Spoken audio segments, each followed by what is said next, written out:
ప్రభుత్వ వైఫల్యాలను ప్రశ్నించడం ప్రతిపక్షం తప్పు కాదు, నిజానికి అది వాళ్ళ బాధ్యత కూడా. కానీ జగన్ వ్యాఖ్యల విషయంలో మాత్రం లక్ష్యం రూటు మారిపోయింది. ప్రభుత్వ వైఫల్యాలు పక్కకెళ్లిపోయి కొత్త వివాదాలు తెరపైకొచ్చాయి. అసలు జగన్ వ్యాఖ్యల్లో పొరపాటు ఎక్కడ దొర్లింది? ఘనమైన ప్రతిపక్షం తన బాధ్యతను నిలబెట్టుకోవాలనుకున్న వైసీపీ మీద ఎందుకిలా మాటల దాడి జరుగుతోంది? విభజన తర్వాత అనాథలా మిగిలిపోయిన రాష్ట్రం ఆంధ్రప్రదేశ్. ఆదాయం లేదు, ఆస్తులు లేవు, కనీసం ఆదుకునే నాథుడు లేడు, రాజధాని కూడా లేదు. అన్నింటికీ మించిన అప్పుల భారం మాత్రం రాష్ట్రం మీద ఉంది. ఇలాంటి క్లిష్ట పరిస్థితుల్లో రాష్ట్రాన్ని ముందుకు నడిపించే బాధ్యత తీసుకుంది తెలుగుదేశం పార్టీ.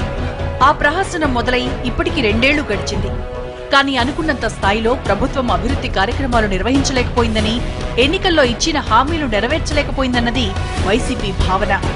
ప్రతిపక్షాలు ఎప్పుడూ నిర్మాణాత్మక విమర్శలు చేయకపోతే ప్రభుత్వాలు సరిగా ముందుకెళ్లలేవన్నది వాస్తవం. కానీ ఆ విమర్శలు ప్రజా శ్రేయస్సును కోరేలా ఉండాలన్నదే ముఖ్యం. కొత్తగా ప్రయాణం మొదలుపెట్టిన ఆంధ్రప్రదేశ్ రాష్ట్రాన్ని ముందుకు నడిపించాల్సిన బాధ్యత అధికార టీడీపీ మీద ఎంత ఉందో, పరిపాలనలో తప్పులు దొరలకుండా, పొరపాట్లకు తావు లేకుండా అదే నిర్మాణాత్మక ప్రతిపక్షంగా వ్యవహరించాల్సిన బాధ్యత వైసీపీ మీద ఉంది. ప్రతిపక్షాలు చేసే ప్రతి విమర్శ ప్రభుత్వానికి చురకలా తగిలినా అది పరోక్షంగా వారికి మార్గదర్శనంగా ఉండాలి తప్ప కేవలం విమర్శగానే మిగిలిపోకూడదు. కానీ ఈ లక్ష్యాన్ని సాధించాలంటే విమర్శలు చేసే విధానం, ప్రతిపక్ష నేత వాడే భాష చాలా ముఖ్యమైన భూమిక పోషిస్తుంది. ఒక అంశాన్ని ప్రస్తావించడం వేరు, అదే అంశం మీద విమర్శలు చేయడం వేరు. అందులో లోపాల్ని ఎత్తి చూపుతూ సద్విమర్శ చేయడం వేరు.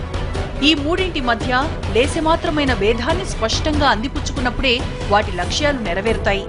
నిజానికి ప్రతిపక్ష నేతగా ప్రభుత్వాన్ని ప్రశ్నించడం జగన్ హక్కు. కానీ అందుకోసం అతను వాడిన భాష కాస్తంత దుర్భాషగా ఉండటమే ఇప్పుడు ఈ వివాదానికి దారితీయడంతో పాటు అవసరమైన అంశాన్ని పక్కకు నెట్టి అనవసర రాద్ధాంతానికి తెరతీసినట్లయింది. ఏదేమైనా ఈరోజు హుందాతనంతో మెలగాలి. ఈరోజు ప్రజలందరూ కోరుకుంటుంది ఏంటంటే, ఈ ఆంధ్రప్రదేశ్ విభజన తర్వాత అనేక రకాల గాయం జరిగింది.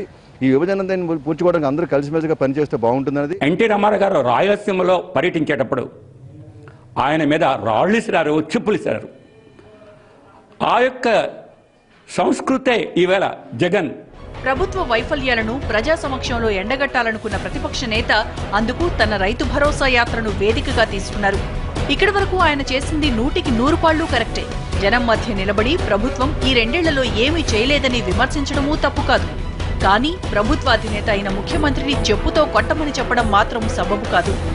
నిజానికి ఈ ఒక్క మాట వాడి ఉండకపోతే జగన్ వ్యాఖ్యలు ప్రభుత్వాన్ని ఇరుకున పెట్టి ఉండేవి. వాటి మీద చర్చ జరిగితే ప్రభుత్వం ఖచ్చితంగా సమాధానం చెప్పాల్సి వచ్చేది.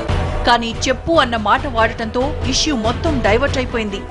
నవనిర్మాణ దీక్షలు ఆయన చెప్పింది ఏదైనా నిజంగా జరగాలనంటే చేయాల్సిందేమంటే చంద్రబాబు నాయుడు గారు ఎక్కడ కనపడితే అక్కడ చంద్రబాబు నాయుడు గారిని చెప్పులతో కొడితేనే అప్పుడు గాని చంద్రబాబు నాయుడు గారు చెప్పింది జరగాలి.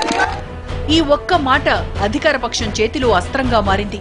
ఇప్పుడు ప్రతిపక్షాన్ని మరింత కుంగదీసే స్థాయిలో మాటల దాడికి దిగారు అధికార పక్షం నేతలు. దీంతో ప్రతిపక్ష నేత వాస్తవంగా సాధించాలనుకున్న లక్ష్యం, ప్రభుత్వాన్ని నిలదీద్దామనుకున్న ఉద్దేశం రెండూ నిర్వీర్యమైపోయాయి. దీనికి తోడు 2 పార్టీల కార్యకర్తలు కూడా అదే స్థాయిలో రెచ్చిపోవడంతో పరిస్థితి ఉద్రిక్తంగా మారింది.